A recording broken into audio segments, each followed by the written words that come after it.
Anda tentu mengenal benda kecil ini, batang putih seperti ini, ada yang coklat juga, ada banyak yang suka, tapi ada juga yang tidak.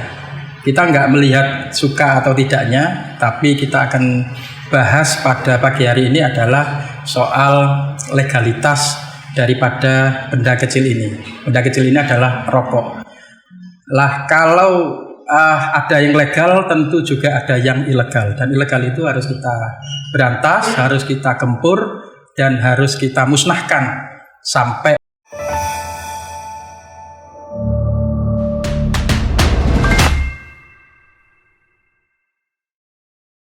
Nah, pada pagi atau menjelang siang hari ini hadir beliau-beliau, ada 2 orang yang di studio Warta Bromo ini yang sangat kompeten di bidangnya karena beliaunya ada di Bea Cukai. Saya sapa dulu. Yang pertama adalah Bapak Hatta Wardana. Selamat siang, Pak. Selamat siang, Mas Daya. Iya, Bapak Hatta ini adalah Kepala Bea dan Cukai Pasuruan, dan yang kedua adalah Bapak Sony Wahyu sebagai Kasih Penindakan dan Penyidikan. Beliau ini juga pejabat baru ini. Iya, benar. Sebelumnya Pak Hatta sebelumnya di mana, Pak Hatta? Saya Kasubdit Humas di kantor pusat Bea Cukai Rawamangun, Jakarta. Jakarta. Sebelumnya kepala kantor Bea Cukai di Bekasi. Wih, Kasubdit Humas. Wah, makanya kalau ngomong sudah Humas ini berarti interkoneksi dan komunikasinya juga luar biasa ini Pak Hatta ini. Kalau Pak Sony? Saya sebelumnya di KPBC Banjarmasin. Sebelum di sini sebelum ya. Pasuruan. Udah berapa tahun? Sebelum Pasuruan di Kanwil Malang. Kanwil Malang ya. Kanwil Jatim 2 Malang. Siap. Luar biasa. Ini saya dengar tadi Arema semua ini. Asli Malang. Tapi tidak apa-apa. Pasuruan Malang dekat Pak. Dekat, alhamdulillah. Ya, luar biasa. Dekat home base ya. Dekat home base. Siap. Sebenarnya cukai itu apa sih Pak? Barang kena cukai itu ya akan dapat dikenakan cukai ya, apabila memenuhi salah satu dari 4 karakteristik. Apa itu Pak? Ya, ada 1. Ya.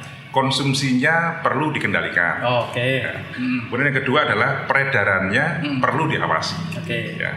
Kemudian pemakaiannya itu dapat menimbulkan dampak negatif bagi masyarakat atau lingkungan hidup. Betul. Ya, dan satu lagi adalah pemakaiannya itu perlu pembebanan pungutan negara ya, demi keadilan dan keseimbangan. Ini bisa kita contohkan gini Mas, lihat ya. Jadi tadi itu rokok tadi yang dicontohkan oleh Mas Daya tadi itu ya, itu kenapa dikenakan cukai kan gitu ya? Karena konsumsinya perlu dikendalikan. Ya, akibat kalau dipakainya itu tidak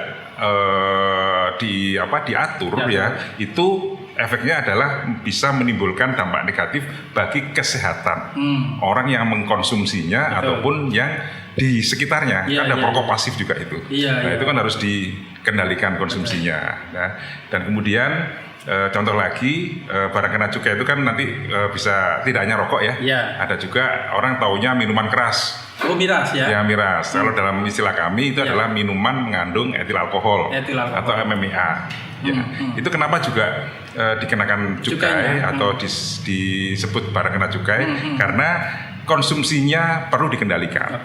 Ya, karena tadi itu adanya dampak negatif dari sisi kesehatan maupun ketertiban umum. Nah, kan itu ya. Jadi salah satu kriteria 4 tadi itu bisa dikenakan cukai, dapat dikenakan cukai asal memenuhi salah satu dari 4. Jadi rokok kena, lalu etil alkohol yang miras tadi kena. Etil alkohol itu bahan dasar untuk MMA miras. Jadi ada 3. 1 rokok, 1 etil alkohol. Etil alkohol itu adalah bahan dasar untuk. Itu. Dan yang ketiga mirasnya sendiri. Minuman mengandung etil alkohol. Jadi saat ini ada 3 barang kena cukai yang dikenakan cukai tadi. Oke. Jadi ada 3 ya. Istilahnya termasuk kalau ngomong soal rokok ini ada banyak varian Pak ya sebenarnya Pak ya. Ada yang sigaret yang kretek, ada gabusnya itu, lalu ada yang tidak ada gabusnya. Atau mungkin ada varian-varian rokok yang sekarang juga yang lagi booming, sekarang ada yang elektrik juga. Rokok ya, atau hasil tembakau itu ada sigaret ya. ada cerutu, ada rokok daun, tembakau iris, dan juga rokok elektrik. Nah, kalau dalam sebutan kami itu HTPL, hasil tembakau pengolahan lainnya. Ya, nah itu salah satunya adalah kayak sekarang anak muda-muda ini vape itu ya, rokok elektrik itu, vape itu ya, itu sekarang udah dikenakan cukai. Ada, Pak, ya? Sudah kategori hasil tembakau tadi, ya HTPL tadi itu.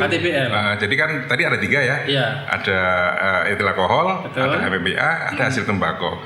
Lah vape atau vape tadi itu termasuk di dalam kategori hasil tembakau itu, yang saat ini sudah dikenakan cukai dan dikategorikan sebagai barang kena cukai. BKN juga ya. Apa itu? Lah ya BKN juga ya, barang kena cukai juga. Barang kena cukai, BKC. BKC, barang kena cukai. Terus ini cara kalau yang elektrik, cara untuk penempatan cukainya di sebelah mana, Pak? Iya, jadi kan dikenakan itu terhadap cairannya itu, Pak. Cairannya. Cairan apa istilah liquidnya itu. Dan itu pun juga perlakuannya sama dengan hasil tembakau yang lain, rokok juga. Ada bandrolnya juga, ada ketentuannya berapa mili, kena kan ada semuanya. Nah ini yang baru setahun 2 tahun ini mungkin ya, Tony ya. Iya, memang sebelumnya belum ada, Pak. Belum. Karena orang kan biasanya rokok yang biasa ini, ya kan, yang kayak vape tadi. Iya, belum. Sekarang dikira nggak ada cukainya, Pak. Iya. Tapi tetap ya kena ya. Baru setahun 2 tahun inilah. Oke. Jadi liquidnya itu ya, jadi cairan itu yang kita kenakan cukainya. Berarti dasar pengenaan cukainya ada, Pak ya, standarisasinya tetap ada ya? Tetap ada. Jadi itu kan tadi pengolahan dari hasil tembakau. Dari tembakau tadi hasilnya adalah liquid tadi itu. Betul. Itu yang dikenakan. Nah ini Bolo Warmo perlu Anda tahu ini. Jadi jebul-jebulnya rokok elektrik, apalagi asapnya juga lebih banyak, lebih besar, itu juga ternyata juga kena cukai. Jadi gitu ya? Iya. Kayaknya asik banget itu. Itu sebelumnya loh, Pak, ada yang banyak yang menduga wah gak kena cukai. Iya. Tapi ternyata kena cukai ya. Karena memang ada isapan rokoknya itu. Jadi, ketentuannya sama dengan rokok yang seperti persis ya, Pak ya. Jadi termasuk rumah pembuatan vape atau vape tadi itu juga harus izin bea cukai juga dengan NPWBKC itu nomor pokok pengusaha barang kena cukai. Harus mendapatkan izin juga. Siap. Rumah tempat produksinya itu juga harus. Berarti kalau misalnya ada vape yang ternyata liquidnya atau cairannya tidak bercukai, maka ada pelanggaran. Oh, jadi itu ya. Bisa kena begitu, Pak Sony juga ya. Jadi ini hubungannya sama berarti antara yang rokok yang sigaret juga, rokok yang vape juga. Karena dikhawatirkan yang vape itu bebas dari wilayah pelanggaran atau penindakan. Enggak ya, sama ya kan. Coba sekarang ke apa istilahnya vape store ya, vape store yang jualan itu, itu coba dilihat itu. Nah, kalau di sana liquid itu mestinya ada bandrolnya. Pasti. Ada ketentuannya sendiri itu. Artinya teman-teman bea cukai juga seringkali akan melakukan sebuah operasi pasar dan juga Pak Sony. Sana juga ya. Banyak ya room atau mungkin ruang-ruang yang memperjualbelikan soal vape isi ulang dan seterusnya kan banyak. Mungkin kalau di wilayah kita Pak Suwan tidak terlalu banyak, tapi wilayah yang lain teman-teman banyak.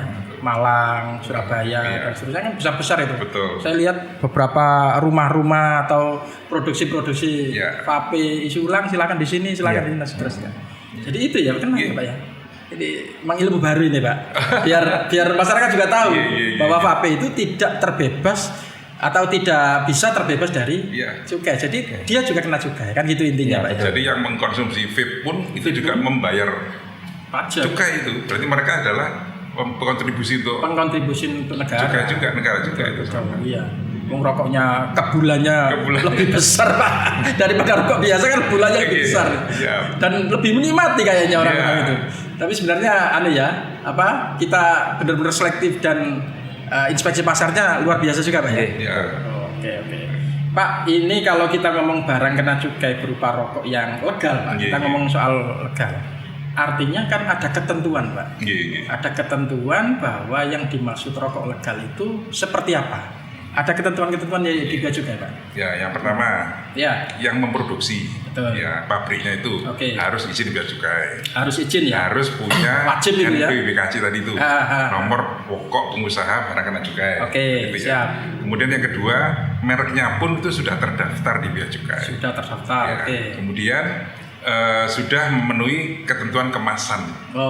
Rokok apa namanya di kemasannya rokok itu ada peringatan misalnya kesehatan. Tapi sekarang ada itu gambarnya tenggorokan itu. Itu harus ada itu. Ada sampai lubang sini. Sampai lubangnya sini tuh karena peringatan kesehatan. Kemudian ada nama pabriknya. Pabriknya ada. Ya, kemudian ada istilahnya personalisasinya. Personalisasi itu yang menunjukkan di bandrolnya itu menunjukkan inisial atau singkatan dari pabrik itu. Karena nanti lebih lanjut nanti mungkin bisa kita jelaskan di ketika barang ilegal itu ya. Betul.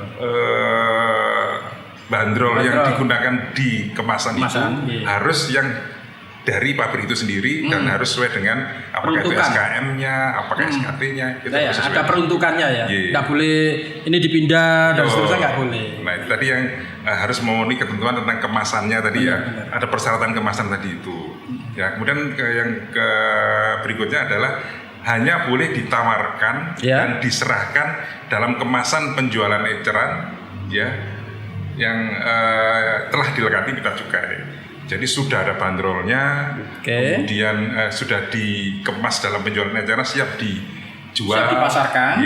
Nah itu yang legal tadi itu. Bandrolnya pun juga legal. Tadi.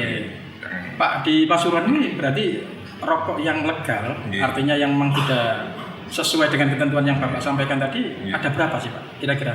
Banyak orang yang penasaran. Karena kita cukainya kan paling besar. Betul.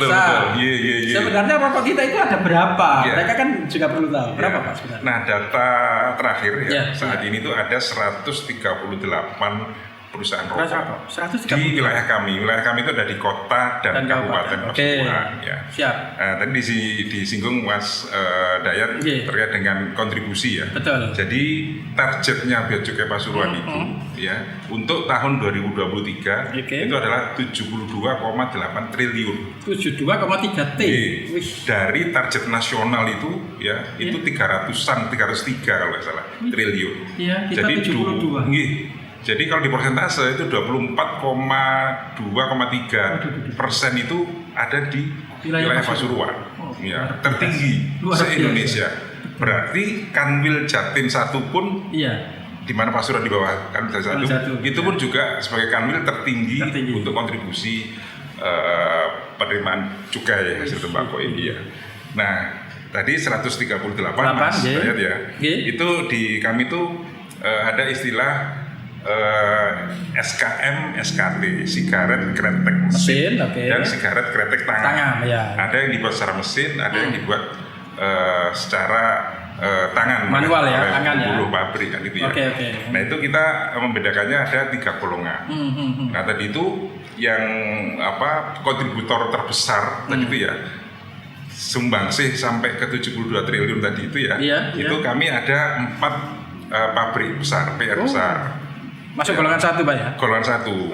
1 gudang garam. Ya gudang garam SKM di sini pakai mesin yang di sini ya. Kemudian yang kedua adalah Sampurna. AM Sampurna ya. Kemudian yang ketiga masih Sampurna juga yaitu Sampurna Indonesia 9. Sampurna Indonesia 9. Ada itu Pak ya? Ada di sini juga. Nah itu produksi rokok SKM juga. Dan satu lagi adalah TSPM Trisakti Purwasari Makmur. Jadi 4 PR besar golongan 1 ini itu kontributor terbesar untuk pencapaian target. Luar biasa. Nah ada golongan 2, ada golongan 3. Apa yang membedakan kan gitu ya? Pertanyaan begitu ya Mas Dayat. Yang bedakan antara golongan 1, 2, 3. Kalau golongan 1 ya untuk SKM itu yang produksinya per tahun yaitu adalah di atas 3 miliar. Di atas 3 miliar. Batang. Ya itu setahun. Itu makanya digolongkan ke golongan 1. Nah, di bawah 3 miliar itu untuk SKM itu golongan 2. Ya. Nah, kemudian SKT yang diproduksi bayangan ya, itu golongan 1 itu adalah yang produksinya per tahun itu di atas 2 miliar untuk yang tangan, masuk golongan 1. Golongan 2 itu adalah dengan produksi per tahunnya itu 500 juta batang sampai dengan 2 miliar batang tadi. Itu yang SKT. Di bawah 500 juta itu golongan 3. Ya, jadi dari 138 tadi itu ada 4 PR yang golongan 1 yang tadi saya sebutkan, sisanya adalah di golongan 2 dan golongan 3. Iya. PR yang dimaksudkan Pak Hatta ini bukan perusahaan rokok, bukan perusahaan rumah ini. Jadi perusahaan rokok, wih besar. Jadi Sampurna saja 2 ya. Iya. Jadi HM Sampurna sama Sampurna Indonesia 9. Sampurna Indonesia 9. Ini banyak yang belum tahu ini ya masyarakat ini. Golongan 1 tuh. Masuk golongan 1 luar biasa. Setelah itu Garam sama Trisakti Purwosari. Ini dari kemarin masih masuk golongan 1. Yang KBM masuk golongan 2 ya berarti ya. Yang KDB Karya Dibya golongan 2. Ya. Dulu pernah golongan 1 ini. Pernah golongan. Baru. Ya, sekarang dinamika lapangan kan gitu ya. Bisa jadi nanti kalau produksinya besar lagi masuk golongan 1. Wah, jadi ini Pak yang membuat orang atau masyarakat atau Bolowarmo perlu tahu adalah kita punya perusahaan rokok besar di Pasuruan yang notabene itu menyumbang atau sumbangsi ke negaranya juga besar dalam cukainya kan gitu Pak. Berarti otomatis DPHCHT-nya juga kembalinya nanti juga besar. Dan itu juga terbesar se-Indonesia Pak ya. Nah, ini tinggal pengelolaan di tingkatan Pemdanya nanti. Nah, kalau boleh saya sampaikan sedikit terkait dengan kontributor tadi itu ya. Untuk gudang garam. Ya, gudang garam itu kan orang taunya gudang garam Kediri gitu. Betul, ya. Pak. Bukan di sini itu ya. Banyak yang bilang Kediri itu lebih banyak SKT. Lebih banyak SKT-nya. Kretek tangan. Kalau di tempat kita SKM. Dan kontribusi terbesar gudang garam untuk tahun lalu Mas yaitu untuk gudang garam saja itu 35 triliun. Wih. Kemudian untuk Sampurna ada 22 triliun Mas. Wih. Nah ini dua besar golongan 1 ini yang kita bisa sampaikan penyangga ya Pak ya. Penyangga terbesar juga ini di Pasuruan ini dan penyangga nasional juga ini. Iya ini 2 ini aja sudah 35 sampai 22 57 Pak. Iya. Luar biasa ini hampir dari 72 sekian tadi. Ya ini investasi yang mahal Pak, harus dijaga. Jadi Kabupaten Pasuruan punya investasi mahal, harus dijaga, dirawat dan jangan sampai terbengkalai. Kan gitu Pak. Nah, rokok ilegal ini kan luar biasa. Ini nanti tugasnya Pak Sony juga ini karena di wilayah penyidikan dan penindakan. Rokok ilegal itu sebenarnya kalau tadi kan jenengan bilang rokok legal itu jelas Pak. Mulai dari pabriknya harus jelas, lalu kemasannya juga jelas, mereknya juga terdaftar. Bahkan cukainya juga kan gitu harus sesuai dengan peruntukannya.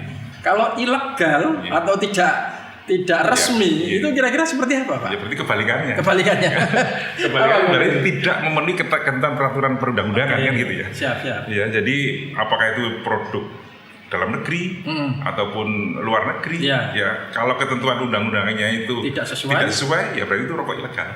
Di luar negeri pun banyak Pak yang masuk ke sini juga impor ada. Yang tidak sesuai. Dan pernah kita lakukan penindakan juga terutama di daerah Sumatera ya Pak. Jadi daerah sana kan mungkin berbatasan dengan Singapura, Malaysia. Selat Malaka. Sana itu mungkin lebih ke arah sana peruntukannya.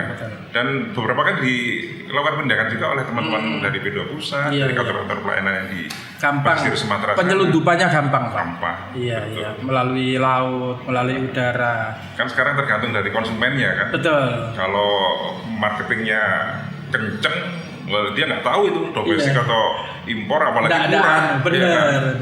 Impor murah, habis impor murah bisa, seneng ngomong gitu ya. Jadi masyarakat nggak paham atau mungkin sengaja pura-pura nggak tahu gitu misalnya, wis pokoknya murah ya tak beli. Betul. Kan gitu loh. Daripada aku beli tapi mahal, rasanya juga belum tentu enak, kadang-kadang gitu. Nah, ini yang juga harus dilakukan sebuah edukasi Pak. Edukasi yang yang jenengan sampaikan tadi adalah pada persoalan wilayah kesehatannya. Okay. Karena kita nggak mengawasinya itu, kalau nggak ketat, ini dikhawatirkan nanti berpengaruh terhadap kesehatan masyarakat. Yang rokok ilegal tadi. Iya, betul. Berarti kalau bicara soal rokok ilegal tadi, berarti ada ciri, Pak. Ada ciri-ciri khusus soal pitanya, pita cukainya. Apa saja, Pak, kira-kira ciri-ciri? Jadi kalau rokok ilegal itu kita bisa kategorikan ke lima jenis ya. Yang dikategorikan sebagai rokok ilegal. Satu, polos. Ya, polos berarti tanpa bandrol, tanpa pita cukai. Tanpa pita cukai, tidak ada pitanya. Tidak ada pitanya. Itu berarti kan sudah nggak polosan. Sudah nggak memenuhi aturan undang-undang kan itu ya. Terus kemudian yang kedua itu bekas pakai. Sudah pernah dipakai, bandrol itu lagi. dikelentek sing rada rapi. Dikelentek mana bisa? Jadi kan yang sudah bayar pajak dia pura-pura seolah-olah udah seakan-akan gitu ya. Betul. Itu yang bekas pakai, nggak boleh itu kan itu ya. Kemudian ketiga adalah yang palsu. Ya, palsu. Jadi bandrol atau pita cukai itu kan didesain sedemikian rupa, termasuk dengan ultraviolet, terus apa istilahnya kalau pura itu pengamanannya itu hologram ya, itu ada. Jadi kalau yang palsu itu mungkin sekedar print-printan biasa aja mirip dengan bandrol aslinya. Nah itu palsu itu juga termasuk golongan rokok ilegal. Iya. Kemudian berikutnya adalah yang salah personalisasi. Personalisasi itu rokoknya PRA, tapi bandrolnya itu pakai rokok PRB. Jadi yang boleh sesuai dengan ketentuan itu kan pabrik itu ya melakati pitanya sendiri yang dipesan ke bea cukai. Tapi ini PRB, pita PRB tapi dipakai oleh PRA. Kan itu salah personalisasi. Salah personalisasi namanya. Itu yang keempat. Dan yang kelima adalah salah peruntukan, salto. Salah peruntukan itu satu pabrik dia memproduksi SKM dan SKT misalnya gitu ya. Kalau SKM itu kan tarifnya tentu lebih tinggi. Betul, Pak. Daripada tangan. Dia produksinya SKM tapi pitanya dilekatkan itu adalah tangan SKT. Berarti masih kurang bayar dia kan itu. Kurang bayar karena harusnya kan dia bayar cukai lebih tinggi. SKM. Dia melekatkan ke SKT kan gitu. Solusinya jauh, Pak. Kalau di jauh. Perbedaan tarif dari SKM dan SKT itu cukup jauh. Ya, dan kita pernah melakukan itu, artinya pernah menemukan. Pernah. Beberapa kali menemukan di daerah Mas Tanah pun juga sekali ditemukan begitu. Gitu ya. Tadi itu ya, Mas. Ada 5 tadi ya. Polos, gas, pita, palsu, salah personalisasi, sama salah peruntukan. Ada 5 jenis. Dari 5 itu yang masuk wilayah penyidikan atau pelanggaran yang mungkin dilakukan oleh timnya Pak Sony itu paling banyak di wilayah mana? Nah ini Pak Sony nih. Pak Sony, oke. Masalah paling banyak di mana, Pak? Kalau di variasi pelanggaran rata-rata aja, Pak. Secara umum yang paling banyak di rokok polos, Pak. Polos ya? Di rokok polos hasil pendidikan kita cukup banyak di rokok polos tahun ini. Dan terbanyak dari pengiriman di jasa titipan, Pak. Jasa titipan, Justip ya. Jasa titipan. Itu berarti orang dari luar wilayah Pasuruan. Maksud saya ekspedisi lokal. Ekspedisi lokal. Usaha jasa titipan PJT. Dan itu yang kita lakukan penindakan. Iya betul. Siap. Itu berarti kalau bisa dibilang ada sanksi administrasi, juga ada sanksi pidananya, Pak? Iya, kalau berdasarkan Undang-Undang Cukai itu sanksi ada 2, sanksi administrasi dan sanksi pidana. Yang sanksi administrasi itu untuk pelanggaran salah peruntukan tadi itu. Salah peruntukan, administrasi saja. Administrasi. Yang sisanya, yang 4 sisanya rokok ilegal itu baru pidana. Yang bedakan apa, Pak? Peruntukan itu harus administrasi, tidak dipidana. Yang bedakan pasal yang di undang-undang menyatakan seperti itu, yang untuk pelanggaran saltuk itu pelanggaran administrasi sehingga sanksinya sanksi administrasi denda aja. Sedang 4 yang lainnya karena pelanggaran pidana berarti sanksinya penjara. Itu. Dan kita ini kan seringkali harus kita sesuai dengan tema kita harus berantas rokok ilegal sampai ke akarnya. Kita sudah melakukan upaya itu sampai ke akarnya nggak? Ya, dapat kami sampaikan di tahun ini kami ada penindakan yang dilanjutkan ke penyidikan ada 5 berkas. Ada 5 berkas Pak ya? 5 perkara sudah, 4 perkara sudah ada putusan pengadilan. Ada rata-rata ya? Rata-rata 1,5 sampai 2 tahun putusan pengadilan. Kemudian yang 1 sudah selesai kami serah terimakan ke Kejaksaan Kabupaten Pasuruan. Yang satunya? Yang satu yang terakhir. Yang kelima. Jadi belum ke pengadilan ya? Belum ke pengadilan. Jadi masih di wilayah penyidikan kejaksaan. Betul. Oke.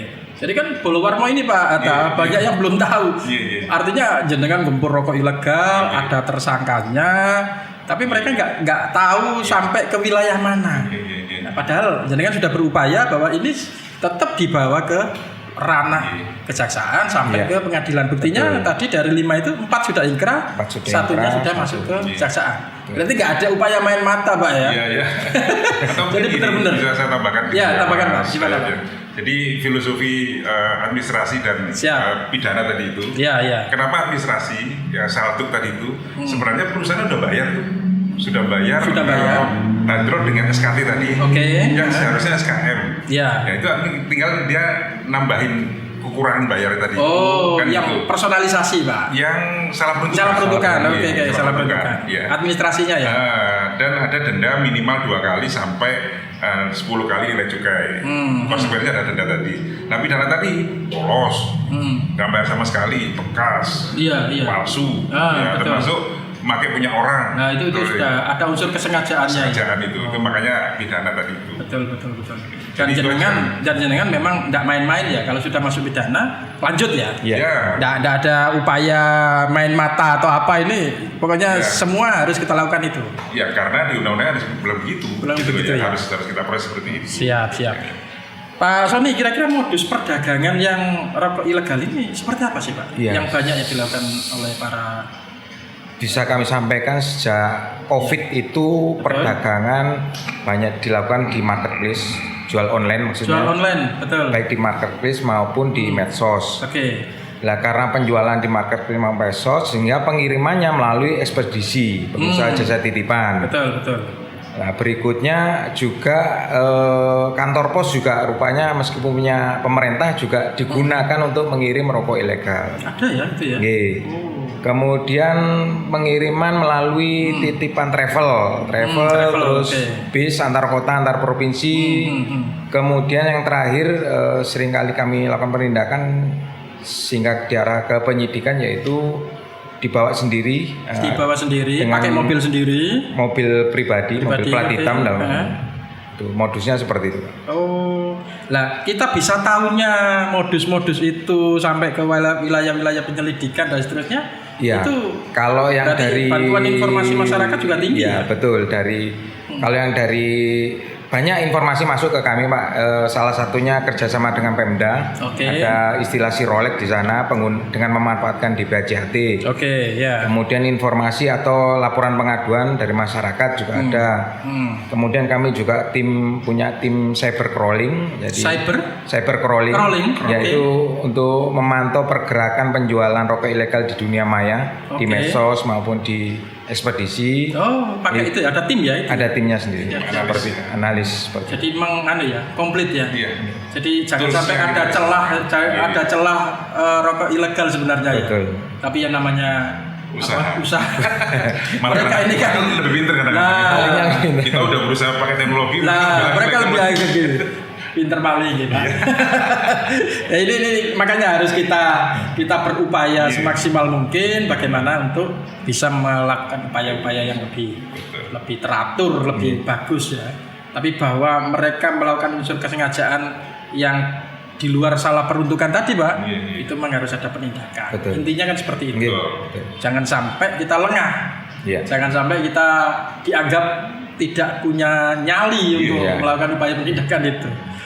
Pak, kalau kita bicara soal gempur rokok ilegal, sebenarnya upaya yang sudah dilakukan oleh Bea Cukai sendiri sampai seberapa Pak? Kalau kita lihat atau teman-teman di tingkatan media kan seringkali diundang itu untuk gempur atau pengusahaan rokok ilegal.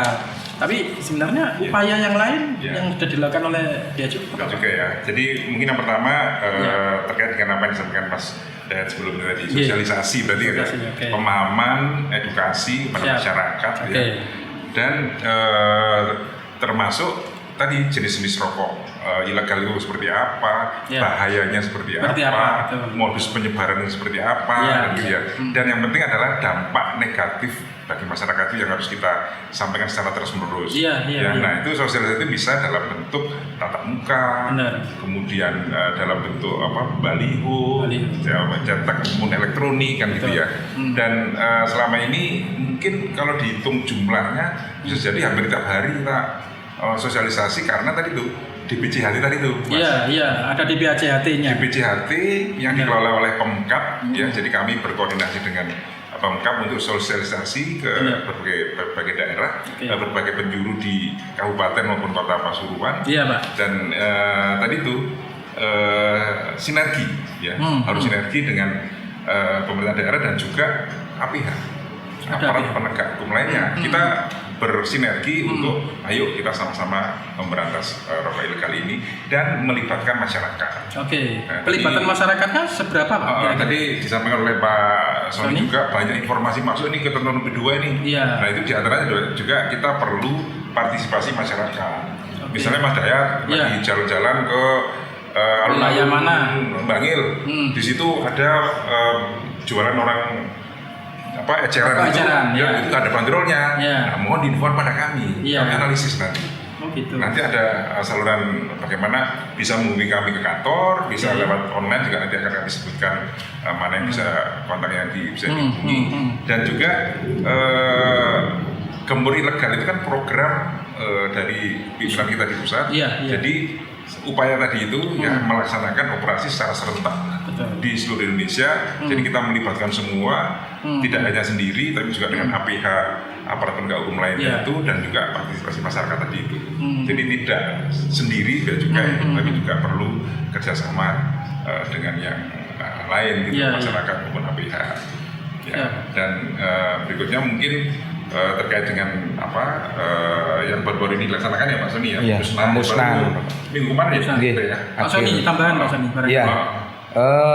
Mungkin bisa kami tambahkan bahwa di tingkat pusat sudah ada MOU Pak dengan instansi penegak hukum lainnya, dengan TNI Polri, kemudian dengan Kejaksaan Agung dalam rangka penegakan hukumnya tentu. Selain itu juga sebagai bukti bahwa kami melakukan penindakan, hasil penindakan kita lakukan pemusnahan yang dilakukan terakhir 31 Oktober kemarin. Yang kemarin itu. Jadi ada MOU ya, Bang? Sudah ada MOU dari Bea Cukai dengan APH. Bahkan Bu Menteri dulu, Bu Menteri dengan Kejaksaan Agung, Bu Menteri dengan Panglima TNI AD, baru ke bawah berikutnya PKS berjanji kerjasama ada dengan Direktur Bea Cukai dengan Astep. Jadi MOU turunannya breakdownnya ke PKS. Jadi sudah dipayungi oleh pimpinan untuk supaya kita di daerah itu bisa berkoordinasi bersinergi dengan aparat penegak. Berarti sering ngadakan upaya sinkronisasi ya? Sering banget juga. Rapat-rapat itu ya. Formal maupun informal. Kita di daerah itu menyatu lah. Ayo khusus ke rokok ilegal ini kita. Jadi mindsetnya sama Pak.